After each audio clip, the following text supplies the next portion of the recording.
This is exciting. All right. How should we do an intro? You don't sound excited, man. All right. Let me sound more excited. All right. Welcome to the first episode of the Denim Couch podcast. I am Anthony Madison, joined here with Scrody Scrode, Aiden Scarrato. That's me. And we just kind of started this podcast just to talk. We like talking. This is super exciting stuff. We plan on covering anything from food to music to movies to anything sort of related to this culture and sort of in this realm that we've joined or sort of doved we dove out into. So and a lot more than that too. We got a lot of plans, a lot of cool stuff that we're gonna kind of incorporate.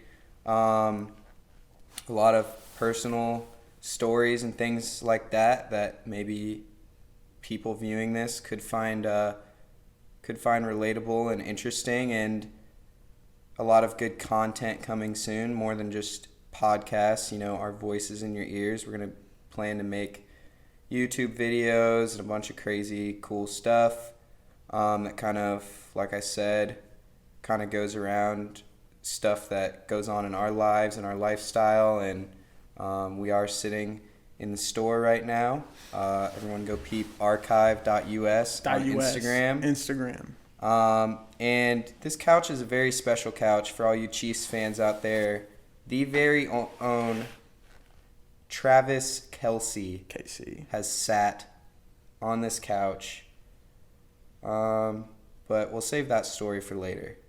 So we're just going to kind of get right into it. And this first episode, we're going to talk about 2020 and even a little bit before, just kind of how whack this whole year has been for us and obviously for a whole lot of other people. So let's kind of go back to last year, like the start of the school year, about a year from now. What were you doing? A year from now? A year back. Bad okay, wording. So to date, today is October 20th, 2020. So October 20th, 2019, you had just brought the store idea to me and been like, and you were like, hey, is this something you want to do? Like, is this something we could like I remember it was definitely October when you FaceTimed me and were like, hey, I want you to be a part of this. Like, I want you to help me with this type thing. Which was probably one of the most exciting like calls in general I've ever had, just because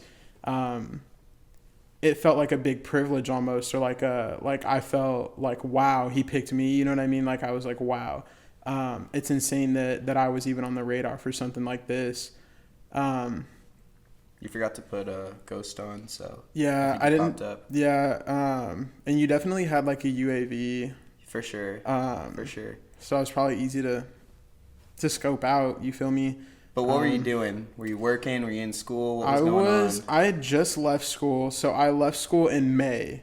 Or like April of 2019 and went home. And the reason I came home will be a whole nother story.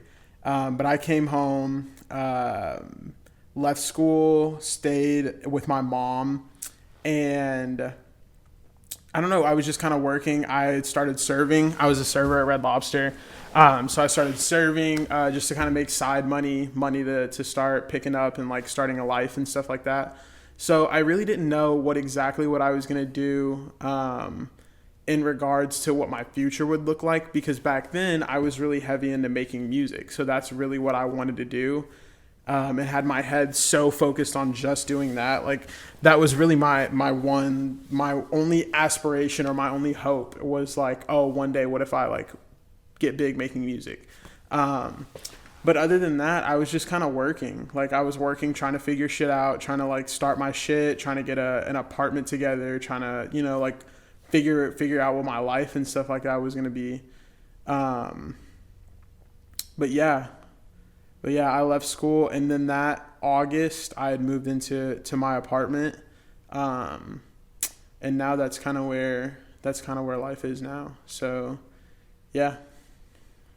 So for me, a year ago, I was in my first semester at Dayton. First semester at college, big thing. Obviously, at the end of high school, everyone kind of hypes you up, about going off to school, and that's like the next thing. And so I was there, and it was cool. It was fun. I got really lucky because my roommate, shout out Elias, was a super super dope dude. Still, very very close friend. But I wasn't totally feeling it. There were a lot of reasons for that. I was kind of dealing with some mental health stuff and physical health stuff that came along with that. And also, I just kind of had this lingering drive to do something. Even like, I was kind of ready to just jump ship. Like in high school, I was just ready to get after it and get working and stuff. And I didn't ever really like sitting in a classroom and like, just being like stagnant and just sitting in one spot for so long. And to be honest, our college experiences could probably be a whole nother video, like just titled like what we went through in college, because I feel like that on its own is such a big thing, especially right now. But yeah. Definitely. Yeah, and so, I mean, long story short, Ahmad kind of talked about that, but I was working, like, I'd kind of formulated this, like, bringing these different brands to Kansas City that weren't here, and so kind of working on that, and I kind of had to sell my parents on moving back home and back to Kansas City and kind of leaving my traditional school plan. So, I mean, some people were like, oh, you're dropping out of school. Not really. I left Dayton. I left the traditional college scene, but now I'm still continuing my degree online and stuff, but definitely not doing like the traditional college experience that kind of, I think a lot of like kids our age basically are groomed in America to kind of, you're like brought up and expected to do this, which there's nothing wrong with that. But so if someone's like not in a dorm and doing this and that on a college campus, it's like it's kind of odd for some people, I guess. It's different, I guess, in our society. But yeah, so since then it's been crazy. It's been a crazy year since then. Obviously, we've gone through a pandemic. We've gone through a lot of crazy stuff. But a highlight of our year, speaking on Anthony and I, is going to Paris for Fashion Week. So January 2020, fresh in the new year, we hop on the plane, we go to Paris. And the reason why we go to Paris is because we're working on the store project and we've got to pitch these brands and the accounts on like why they should have all their clothes and basically in our spot in Kansas City. For clarification, we were literal like 19-year-olds like flying to Paris trying to convince them of stuff that like we almost didn't even have or like possess, or like we just weren't like everything that we went and told them, like we kind of had to go out and just be like, look, this is what we're doing, this is what we're trying to do, this is what our vision is. And basically they just kind of let us do this based off of vision. Like from that October to the January was just planning months. Like all we were doing was just trying to get stuff figured out, location, brands, this and that, like backdoor stuff. And so much has changed since then, obviously. And so much changed like in those months. We got on the plane with one confirmed meeting with a brand. And we had a full week of flight. Like we were in Paris for a full week regardless of what was going on. We left with 6 confirmed brands, which is crazy. And so my favorite brand, bestseller in our store, wearing it right now, Rude. So I basically had been just spamming emails to like all these reps, right? So all these brands, they have like wholesale managers or sales reps that work for the brands that manage the accounts. So you go to shop at Nordstrom or Saks or wherever, those people are in charge of distributing the brand's product in those stores. And so for boutiques and smaller like mom and pop stores, you kind of go through the same process, but you actually have to, like, instead of just saying, here's a check, let me buy your stuff, you kind of have to say, this is what we're going to do, this is why you should give us all your stuff. And so that, like, was the most, like, we wanted to get that brand so bad.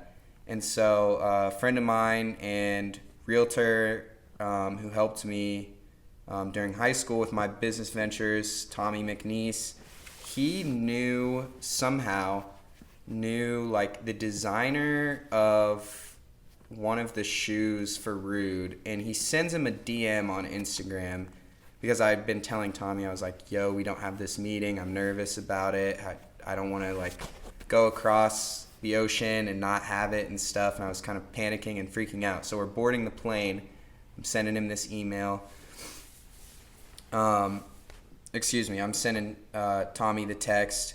We land, and he's like, yo, this guy already got back to me. He said, you've been emailing, like, so I had been emailing, like, the wrong person the whole time, and I didn't know that Rude basically, like, outsourced all their operations to a different showroom, which I didn't know because I didn't know any of this stuff. And so I sent an email, and basically, like, overnight, I get a response, and he's like, we'll see you. We set an appointment, and he's like, we'll see you then, type of thing. And it was crazy. It was so fun and exciting just doing all that. And so, the Paris trip was definitely, like, really fun. We learned a ton of stuff.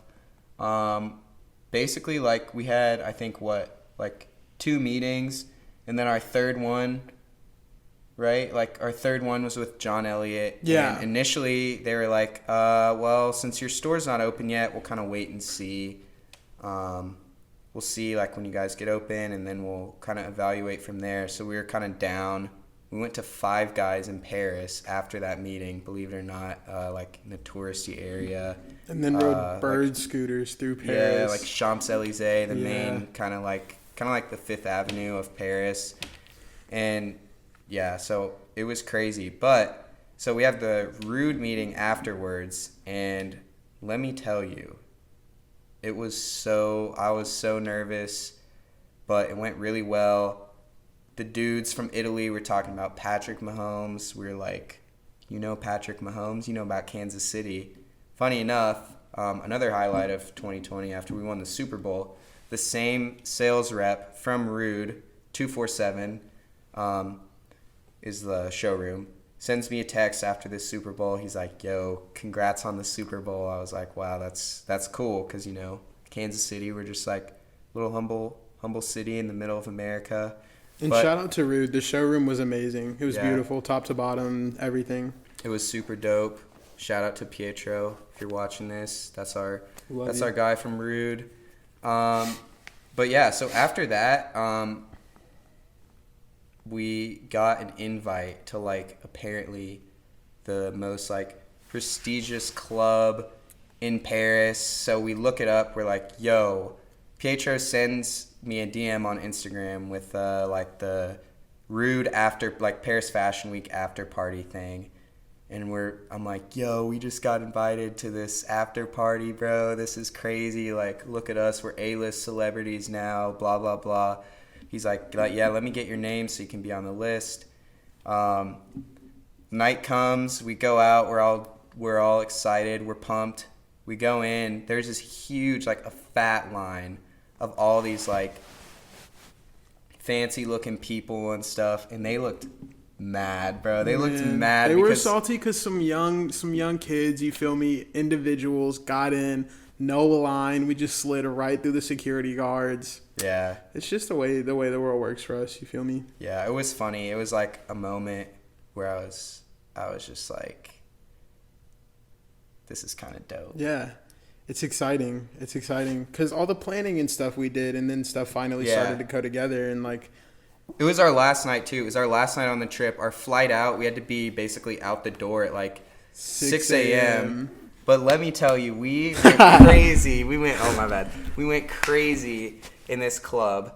And, like, the night before, like, Skepta was performing there. And, like, Zach who Bia else? had been there. Pop Smoke was there the night before. Like, all this crazy stuff. We saw Pop Smoke at the Louis Vuitton show. We saw Bella Hadid, J Balvin. We saw all these crazy people. It was so cool. So we go into the club. Pietro's like, yeah. Like, I'll get you into VIP and stuff. And we're like, VIP. Anyways. Oh yeah, and our we went to the Louvre and our tickets got stolen by some random like. Oh yeah, if you go to the Louvre, there's people that like, so it's like a day-long pass, and there's people that act like they're employees when you leave, but they like scam tourists and then resell the tickets. So if you ever go, just know that. So if you go, do not let them scam your ticket. Don't let anyone take your ticket. Don't let anyone take your ticket when you leave. You paid for it; it is yours to keep. But this club was crazy, bro. The bottle girls, like, were bringing around bottle, like, you know, the whole jazz, like, with the sparklers shit coming out of the top. It was insane. But they had these things on their belts, which turned out to be Whippets that are, like, common in Europe, apparently, but we didn't know. They're filling up balloons, and people are, like, buying them off them. So they're, like, hand them €5, and they, like, just fill up a balloon. And we're like, yo, what are they doing? That's whack. What are they sucking out of the balloons? We were shook, dude. Yeah, we didn't know. Because here we don't like, people don't do that stuff here. Like it's not really that common to just walk around with a canister and fill up balloons with, you know, Whippets. But it was mad fun. Young bands performed, ripped a little song real quick. And there were these kids, these French kids that were like probably like 18.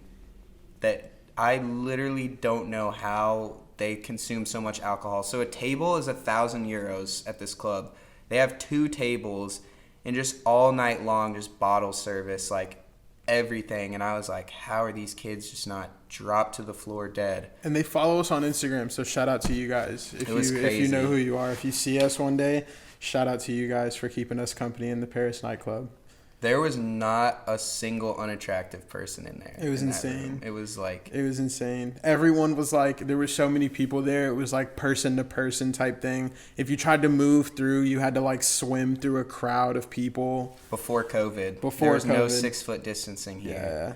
But, yeah, so we stay up. We leave at like 5 a.m.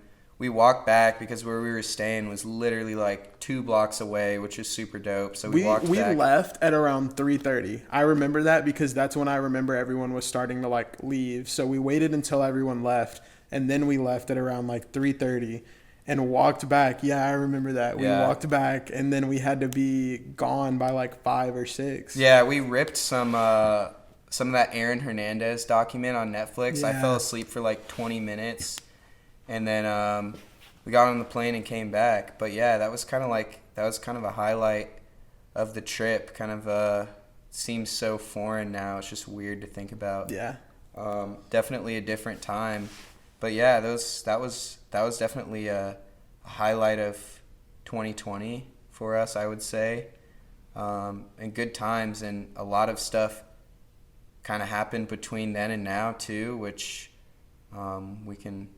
we'll get into later. We'll save that content for later. 100%. I mean, it's really just for living for experiences. Yeah. That's all it's really turned out to be for me, at least. It's all about like going out and just experiencing different stuff. So even if the Paris trip somehow went south and we didn't get every brand that we had hoped for, regardless, like we got to fly out to Paris, you know, as 19-year-old kids, like flying out to Paris to meet with these different brands that some grown men can't even do yet. So all it was just learning. I second that, and let me tell you, I don't condone capping. There was a lot of capping that went on. We were talking like so much cap came out of our mouths, just to like But it's part of the game, you know. You got to play the game. You got to play the game to win. That's what I was talking about earlier. I didn't want to like snitch on ourselves, but when I was we don't have to. We're just saying there was some cap. How we had to talk about how we had to convince to get brands. Like we did. We had to go in there and like tell them that we had this whole thing. It was already, like preemptive cap though, because it was like it manifested you would say itself. something. You would say something, but then like.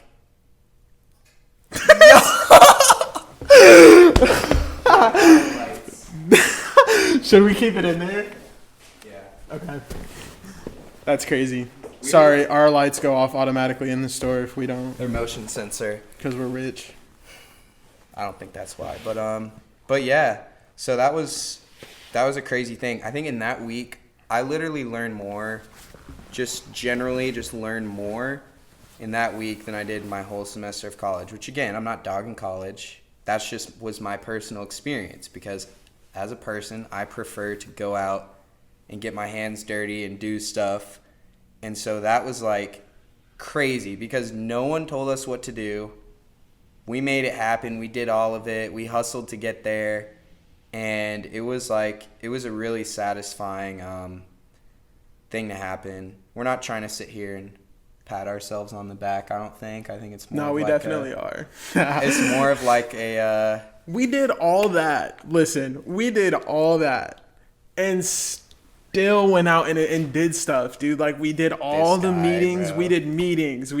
And we still went out and rode bird scooters through Paris and saw the Louvre and went to the Louis Vuitton show. And we still did a whole bunch of cool stuff on top of making it to our meetings early, prepared and informed. Like we were ready. Like it's almost like we didn't even, it's like it's just what was supposed to happen. Like everything was just supposed to play out like that. I don't know. I think we had a good balance of confidence.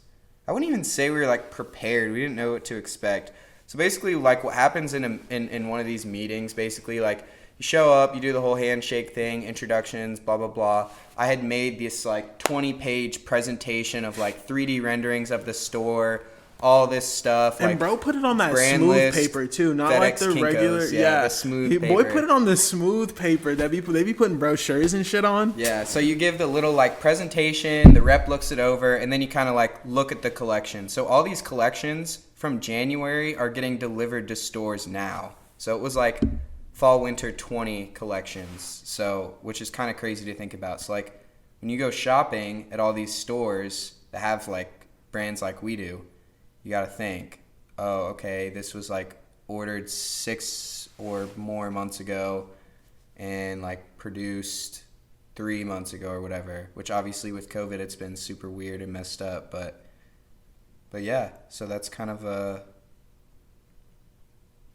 that was definitely like the best moment over the last year, that whole week. So 100% through COVID, through everything. Now we're here. Yeah. At the store. Literally at the store. Yep. Doing our thing. So we will, it's our first episode. We're just kind of ripping it right now.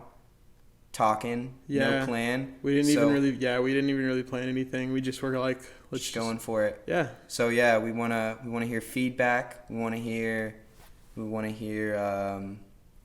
things that you guys want to hear about or talk about and whatnot. And we'll just keep doing our thing. And this will probably end up being like the longest episode we make too. So just we'll have them like episodes popping out more often than our last podcast, but yeah, we'll probably keep them shorter to like 15 or so minutes around that time.